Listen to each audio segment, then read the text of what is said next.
এই সমস্ত শিক্ষার্থী যদি কোনোভাবে হয়রানির শিকার হয়ে থাকে আমরা বলবো আমাদের সাথে অবশ্যই যোগাযোগ করবেন। আমরা সকল আইনগত সহযোগিতা এবং প্রক্রিয়াগত সকল সহযোগিতা। দৈনিক শিক্ষা তথ্য। আমরা তাদের সাথে থাকব, তাদের সাথে আছি, তারা কারো প্রতিপক্ষ নয়। আমরা কিছু কিছু জায়গায় অভিযোগ পাচ্ছি যে কিছু কিছু জায়গায় প্রশাসনিক হয়রানি বা আইনগত হয়রানির একটা আলোচনা এখানে এসেছে। আমরা প্রত্যেকটি ঘটনায় যেই সমস্ত শিক্ষার্থী যদি কোনোভাবে হয়রানির শিকার হয়ে থাকে আমরা বলবো আমাদের সাথে অবশ্যই যোগাযোগ করবেন। আমরা সকল আইনগত সহযোগিতা এবং প্রক্রিয়াগত সকল সহযোগিতা দিব। আমি আজকে ইতিমধ্যে আইনমন্ত্রী মহোদয়ের সাথে আলোচনা করেছি এই বিষয়টি নিয়ে। আমরা খুব শীঘ্রই একটা প্রক্রিয়া তৈরি করে দিচ্ছি যেখানে সেই সেলের সাথে যোগাযোগ করার একটা প্রক্রিয়া যাতে করে থাকে। আমি আইনমন্ত্রী মহোদয়ের সাথে বিষয়টা আলোচনা করে আনুষ্ঠানিকভাবে এটা এখন পর্যন্ত আপনার আনুষ্ঠানিকভাবে সংখ্যা শিক্ষার্থী কতজন সেখানে আসলে সেখানে মৃত্যুবরণ করেছে সেটা আমাদের এখন পর্যন্ত নিরূপণ করার কাজটি সম্পন্ন হয়নি। যেমন এখানে অনেক শিক্ষার্থী আবার দেখা গিয়েছে যে একই সময় অন্যান্য জায়গাতে চিকিৎসাধীন ছিল। কতগুলো হাসপাতালে তারা চিকিৎসাধীন ছিল সেটা আমাদের কিন্তু জানতে হবে। আবার শিক্ষার্থীর মধ্যে অনেক স্তরের শিক্ষার্থী আছে, তো সেটা সবাই যে আসলে এখানে অনেক জায়গায় দেখা যাচ্ছে যে আলোচনা হচ্ছে যে শিক্ষার্থী মৃত্যুবরণ করেছে, কিন্তু সেখানে শিক্ষার্থীরা দেখা যাচ্ছে নিজেরা আবার স্ট্যাটাস দিয়ে বলছে না আমি জীবিত আছি। তো এই ধরনের গুজবও হচ্ছে। তো সেই জন্যই বলছি যে শিক্ষার্থীর যে সঠিক সংখ্যা সেটা আমরা যথাযথভাবে নিরূপণ করার চেষ্টা করছি।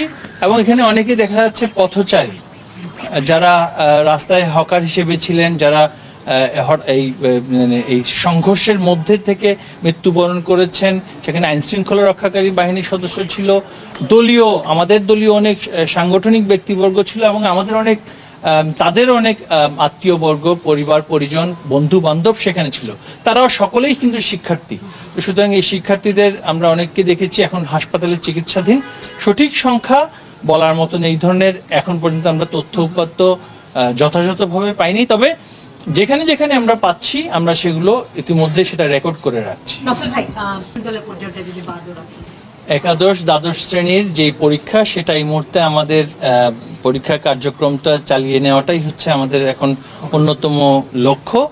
আমরা সেদিকে সকলে মিলে কাজ করছি। তবে সবার আগে একটা বিষয় হচ্ছে যে আমরা সকলের উদ্দেশ্যে বলতে চাই শিক্ষার্থীদের নিরাপত্তাটা এখানে খুবই গুরুত্বপূর্ণ, জননিরাপত্তাটা খুবই গুরুত্বপূর্ণ। সুতরাং আমরা কি আবারও এই ধরনের পরিস্থিতির মুখে পড়তে চাই যেখানে এই যে একটা সন্দেহ এসেছে বা অনেক জায়গায় প্রমাণস্বরূপ দেখছি যে ঢাকার বাইরে থেকে বহিরাগতরা এসে নানান ধরনের ক্যাম্পাসে যে ধরনের তাণ্ডব চালিয়েছে সেই ধরনের পরিস্থিতি আবারও হোক, সেটা তো আমরা কেউই চাই না। তো সুতরাং আমরা তাদের নিরাপত্তার কথাটা ভেবে জননিরাপত্তার সাথে সংশ্লিষ্ট সকল যারা পেশাজীবী আছেন, যারা প্রফেশনালস আছেন তাদের সাথে কথা বলে অবশ্যই আমাদের শিক্ষা প্রতিষ্ঠানগুলোতে আবারও পাঠদান হোক, শিক্ষার্থীদের কলরবে ক্যাম্পাসগুলো আবারও মুখরিত হোক, সেটাই হচ্ছে আমরা চাই।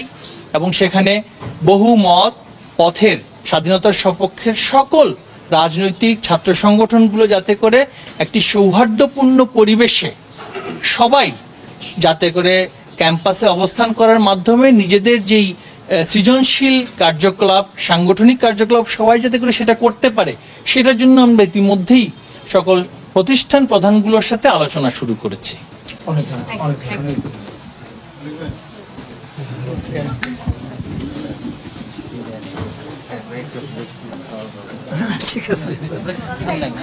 ঠিক আছে, থ্যাংক ইউ। গাড়ি একটা নষ্ট হওয়ার কারণে হ্যাঁ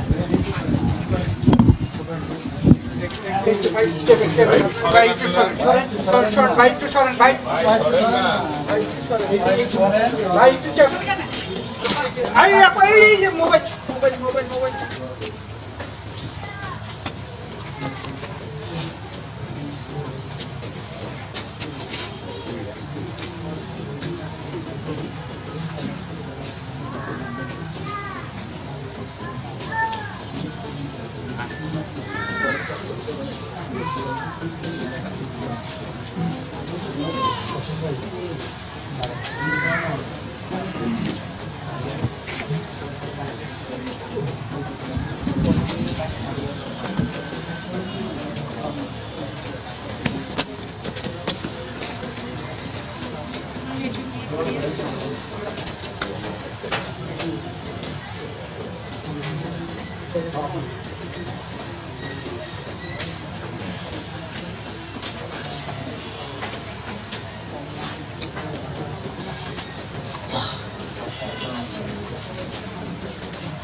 ধরা ঠিক না।